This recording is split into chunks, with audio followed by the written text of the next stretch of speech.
Wake that ass up. Early in the morning. The Breakfast Club. We talk about Rush Limbaugh. Of All course. right, let's start right there. All right. All right. Let's just dive into Ladies and gentlemen, Soledad O'Brien is here, and she started off with not a good morning, but let's talk about Rush Limbaugh. All right, come on. Listen, the good morning is assumed. Always nice to see you guys. But so what? Why? Why would you want to hear from Rush Limbaugh? Of all the people, and by the way, not everybody can say this, but the Breakfast Club can literally dial up anybody and they'll come on. And you're like, you know what? I think Rush Limbaugh's the guy. Why? Dígame. Well, no. What happened was we all work for What iHeartMedia, happened was. right? And so being that we're all work for iHeartMedia, that was a corporate call. Corporate convinced us that would be a good idea because Rush had this whole thing about George Floyd was wrong and police need to be held accountable and he wants this to change. He wants George Floyd to be the last one. And they was like, it would be like a building of bridges coming, two different worlds coming together. But you know, the problem with somebody like Russ is he doesn't want to deal with the reality of white privilege and the reality of systemic racism and white supremacy. So therefore, you can't ever get to his whole what show, the real issue right? is.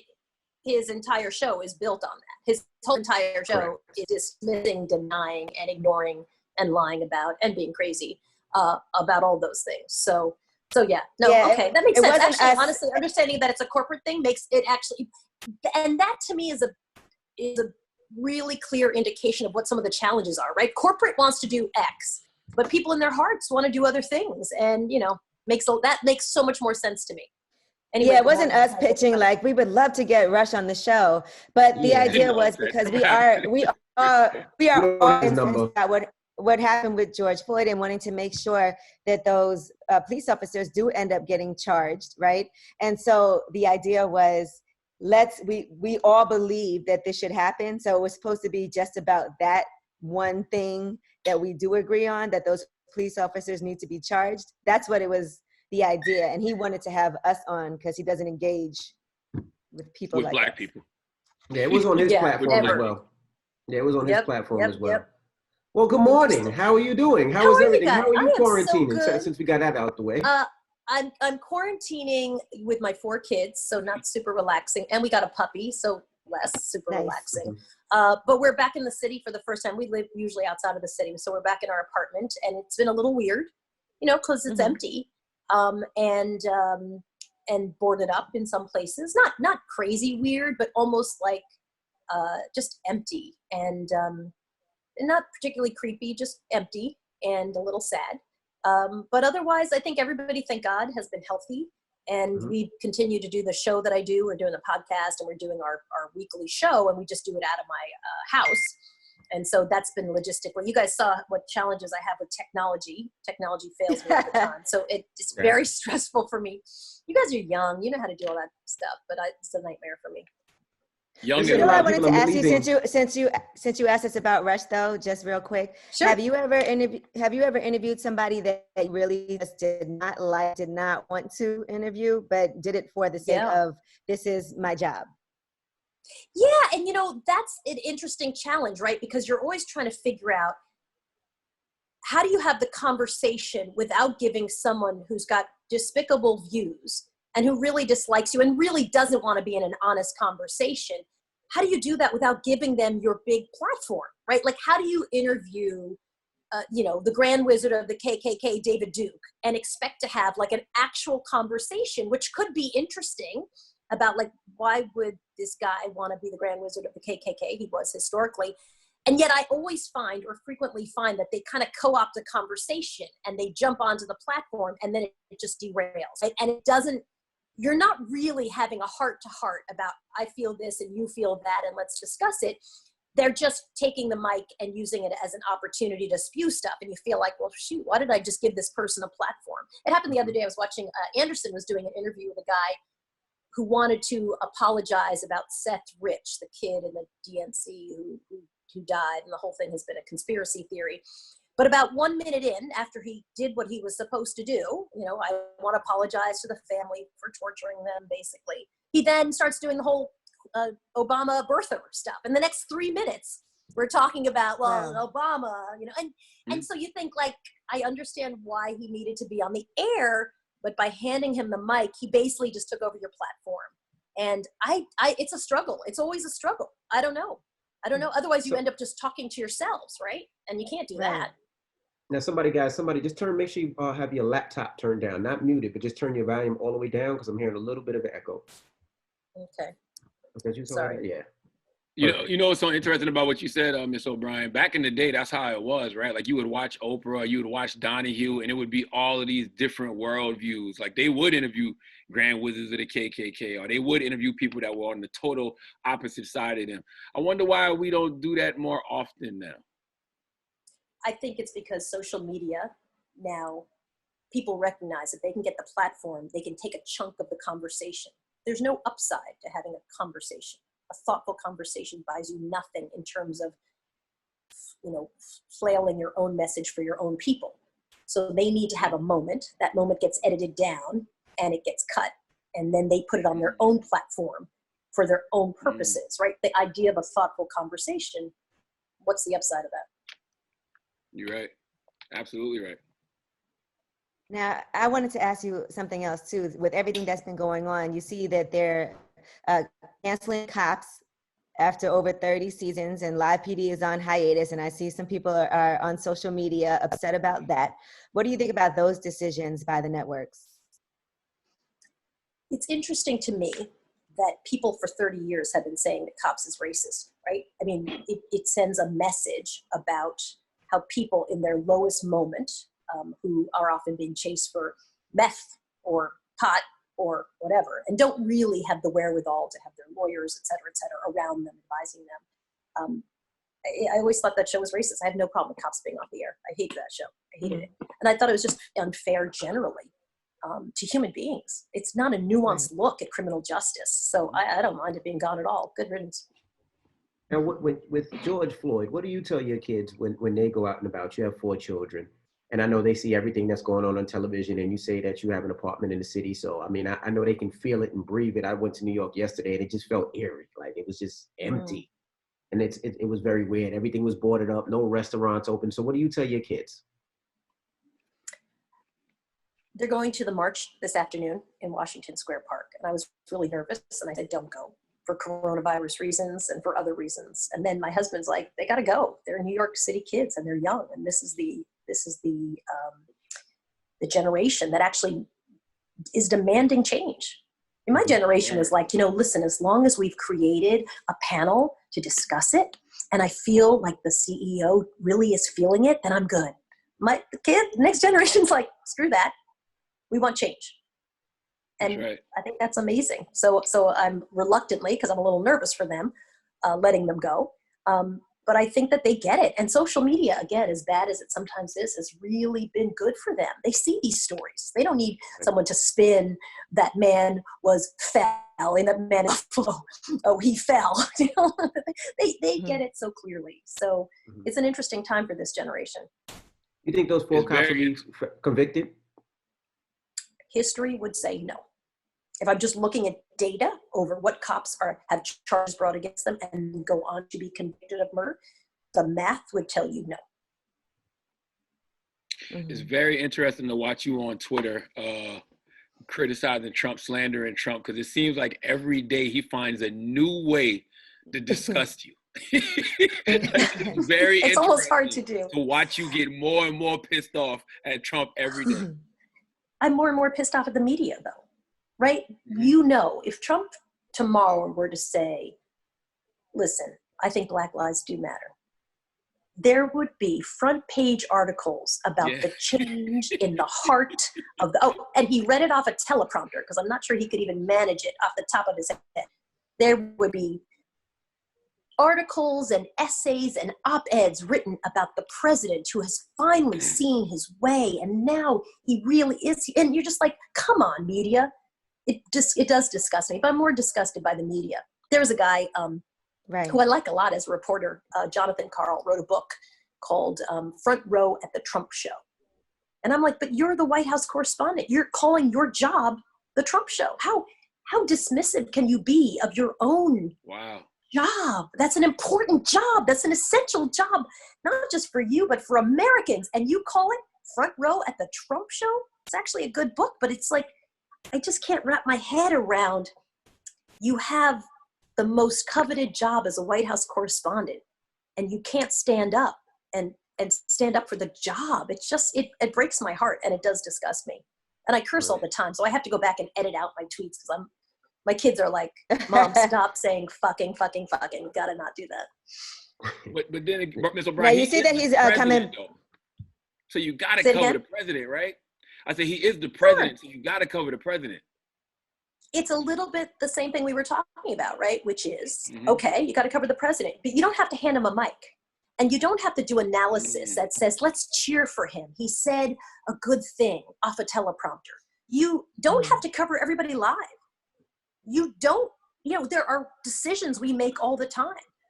We decide which person we're going to put on TV. We decide for how long. We decide the questions we're going to ask them, how we're going to frame them. Do we give them an hour? Do we give them 2 minutes? Do they just get a sentence? So we make those decisions constantly, 100%. He is the president of the United States. We absolutely need to educate people on what he's doing and what he's saying.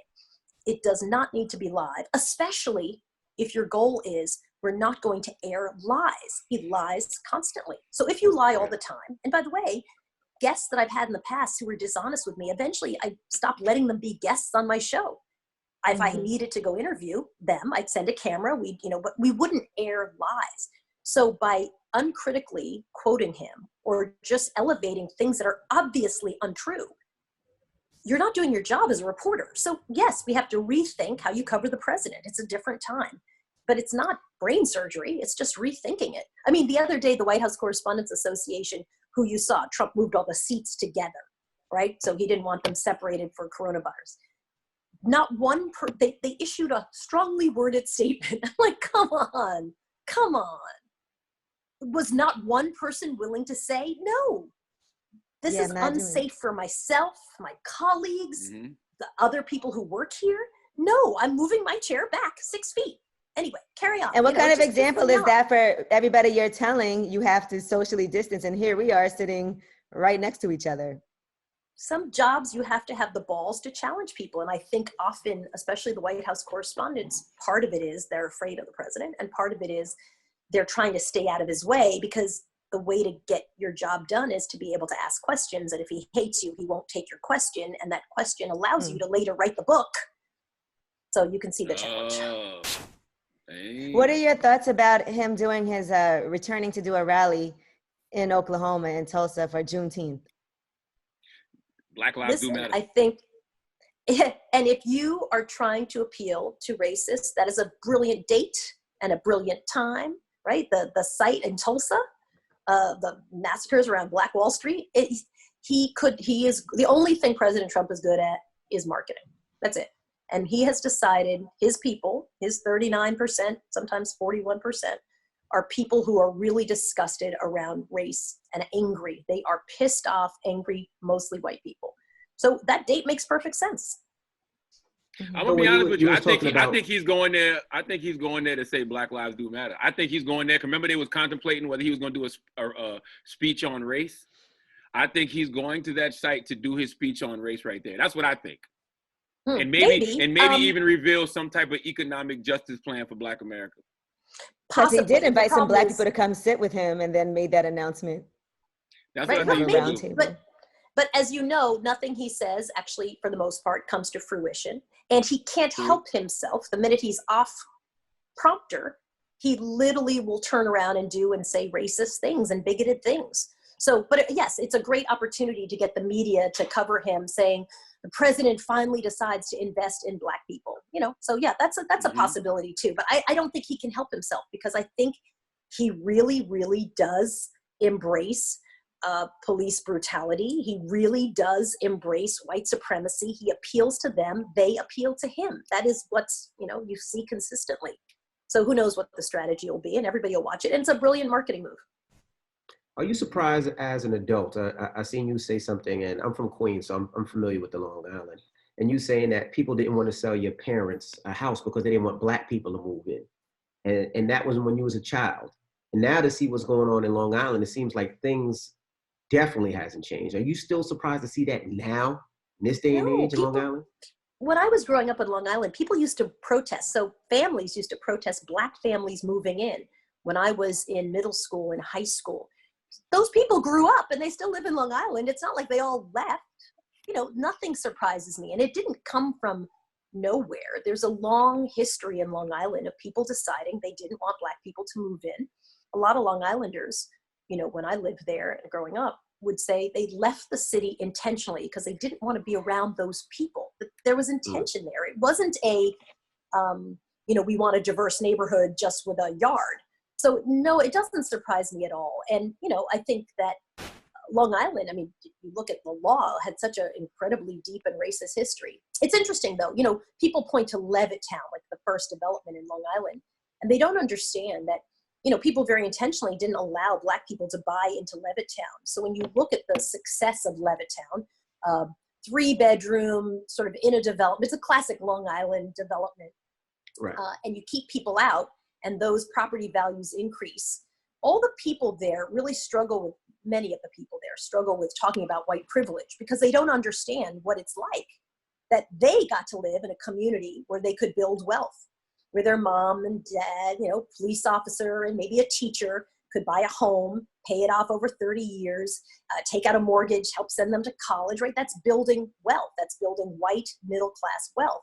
But they become very blind when you say, right, but if Black people can't buy into that, right? If their property values are less or almost non-existent or going the opposite direction, do you understand how you had privilege when other people did not, just based on the color of your skin? Because I think that white privilege conversation is a complex one. People often say to me, I don't feel privileged. You know, you have more money than me, or you know, and it's really hard for people to understand what they had access to just because white people were allowed to do this and Black people were not allowed. And what they avoid the discrimination that comes with presenting as a Black person. They don't, you know, the driving while Black, the being profiled in stores, that doesn't happen. Yeah, and I think because where I grew up in Smithtown, where the latest videos of the guy talking about the N-word lover, I was like, oh yeah, that, I actually looked at the building. I'm like, that's your hometown. Literally, I was like, I texted a friend of mine my prom date. I'm like, is that Smithtown? Yeah, I think what happens is there's no critical mass, right? So there's never conversations about race because there's one Black family, 2 Black families. You never have those issues around policing. And I think this is why there's this big disconnect, because in white communities, yeah, police are there to help you. And they're not gonna arrest your kid who's smoking pot.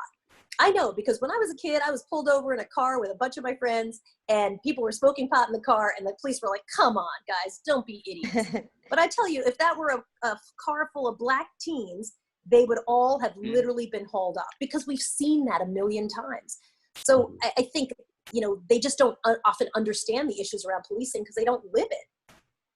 Right. Now, I know earlier we talked about the Trump show. I do want to talk about the Soledad show for a second because I'm hearing that you have a show that you've been pitching and Lee Daniels might perhaps be doing a show about you. So what's going on with that? I love Lee Daniels and I hope Lee Daniels does my show, but I'm not sure Lee Daniels is going to do my show. But I do have a scripted idea about anchor women. And really it's about how Black people in corporate America feel stuck sometimes. And because I was an anchor woman in corporate America, I might have some insight. But imagine if you could clear people out of your way, maybe through nefarious means, to get to the top. What would that look like? That's what the scripted show we're pitching is about. And then we're in the middle of a podcast right now that looks at a murder of a white woman in Georgetown in 1964. Did you know Georgetown used to be a majority Black community in the 1960s? Preppy little Georgetown. Not like that now. I didn't either. Did not know that. So it's a story of a woman who, in the 1960s, a woman who's actually having an affair with JFK, who was married and divorced to a CIA, a guy in the CIA. She gets killed on the towpath. Mary Pinchot Meyer gets killed on the towpath, and they, within 45 minutes, arrest a Black guy for her murder. He is represented by a Black civil rights lawyer, W. Roundtree, who then has to figure out how to argue his case against a prosecution team. It's such a great story because they're very brilliant, but they're also very arrogant, and you know it's the arrogance that will take them down. At one point, I'll give you a great little hint. Dovey's trying to decide, does she put her guy, the suspect, on the stand or not? And the woman who's the elevator operator fills her in on the prosecution strategy, because the prosecution team gets in the elevator and they don't think this Black woman who's running the elevator, they don't even think she's smart enough to understand what they're talking about. Wow. So they go through their entire case, which she turns around and tells the defense attorney, who then is able to make a brilliant decision. But also Mary Pinchot Meyer doing drugs in the White House with the president, JFK, and having an affair with him. So it's the craziest podcast with so many twists and turns. Yeah, I heard a lot of conspiracy theories. They said the CIA might have had her killed, and well, it's so interesting. Yeah, because the conspiracy theories, there's a million. But what's not a conspiracy theory is that the CIA came and right after her death, Mary's death, took her diary. It's never been seen since. Like, that's just a fact. So it's just weird. Like, why that? What did she have in her diary? And was that, in fact, a reason to kill her? Now, there are many people who say, listen, these conspiracy theories are insane. We kind of run through them and talk about how some of them are completely crazy and why. But also, the facts are so odd, too. So it's a great story about women, about civil rights, and kind of how W. Roundtree got to be in the position to represent this young Black man who's nabbed for the murder. And then also all the conspiracy theories around why Mary Pinchot Meyer was killed in the first place. Yeah, I wonder why they would kill her instead of just using her to take down the president. Because nowadays, that's what they would do, right? If they had dirt on him and he was cheating on his wife, they would use that to take him down. I wonder why they would take her out. Unless you were the CIA. Some of the conspiracy theories are that the CIA themselves, who then are in some other conspiracy theories, they're believed to have taken part in JFK's killing, right? So if she wrote about it, or if she affects, wouldn't you want to remove that diary? Wouldn't you want to actually just, make it stop? That's the theory. They might as well release that diary. They might as well release that diary now. Well, nowadays, that diary would have been turned into a 10-part series for Netflix. Absolutely. Someone would have stole it, and then they'd be pitching it. And Speaking of that, Reese Witherspoon would be attached to it. Exactly. Do you think this story is better told as a podcast rather than a visual? I do, because I think it'd make a great movie, and I've had some actors reach out to me already about doing it as a film. Couldn't do it as a documentary. There's just not enough supporting video and pictures. But what I like about the podcast is that every hour you can follow a thread kind of down the rabbit hole. And that's pretty interesting. And I don't know that you can do that necessarily in a documentary. It would be too many. Like, I love in a podcast, you can say, well, hold on a second. Let's explore that and just go completely different direction. So I've really enjoyed podcasts for that. And I don't think you can do that like in a doc. You can't really just stop everybody and say, now for something completely different, let's spend the next 35 minutes doing this over here. I don't think that would work. Whatever happened to Ray Crump Jr., the man who was accused, the Black man who was accused, and then what happened? We have to listen to find out. Yeah, you have to listen to find out. But he had a lot of interesting struggles. And some people would say, are those struggles because he was a criminal? Are those struggles because he was incarcerated for a crime he did not commit? What was the impact of that on him? So every single character has crazy twists and turns in this story. Yeah. Well, Soledad, we appreciate you for checking in, and thank you so much. And be safe out there, and make sure them kids remain safe. Thank you. Thanks. I appreciate it. And don't let Trump stress you out too much. I really enjoy following you on lot. Twitter. So thanks. Likewise. Aren't you doing a lot of home rehabs, Angela?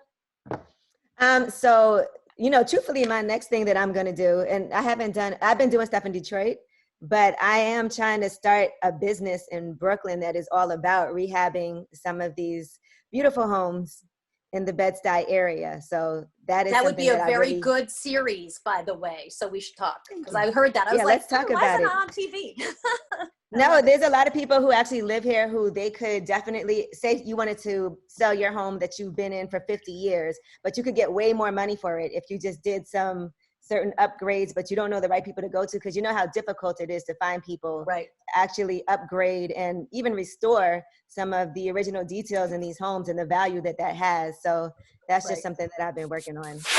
Good. I love it. Yeah, I read that. Excellent. Thanks, you guys. I appreciate it. I never let Trump All stress me out. I am more stressed by the American people who support him. I'll tell you that. That bums me out. There you go. Well, thank Take you care, so guys. much. It's Soledad O'Brien. It's the Breakfast Club. Good morning. Thank you.